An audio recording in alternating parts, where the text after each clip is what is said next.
За би нэг зүйлийг анхааруулмаар байна. Юу вэ гэхээр энэ элэг шилжүүлэн суулгах хаалханд орсон хүмүүс элэгний Б вирусын эсрэг эмийг уудаг. За тэгээд энэ эмийг ер нь бол насан туршдаа уух ёстой байдаг.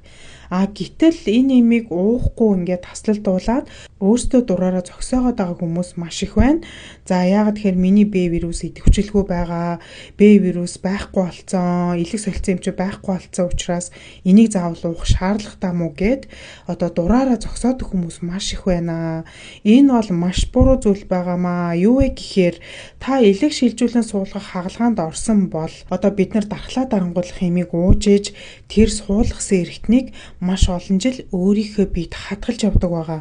Тэгэхээр бид нар дархлаа дарангуулах эм ууна гэдэг маань таны дархлааг маш ихээр дарангуйлж байдаг. Тэгэхээр дархлаа маань ингээ багасаад ахаар таны тэр цуснд байгаа Б вирус чинь хизээ нэгэн цагт идэвхжиж магадгүй учраас Б вирусын эсрэг эмийг насан туршид нь уулгадаг.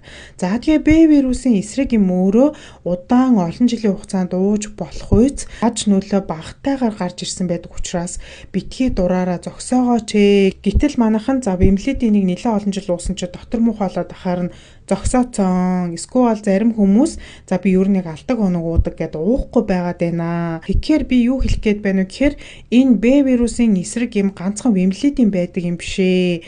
Олон төрлийн эм байгаа. Бэмлэдийн уугаад танд таарахгүй байх юм бол өөрийнхөө эмчтэй зөвлөлдөж жагаад өөр төрлийн Б вирусын эсрэг эм ууж болно шүү. Түүнээс дураараа ерөөсөө Б вирусын эсрэг эмийг эмчтэй зогсоо гэж хэлээгүй байхад зогсоож болохгүй. Энэ бол маш том эрсдэл гэсэн үг байх нь байна.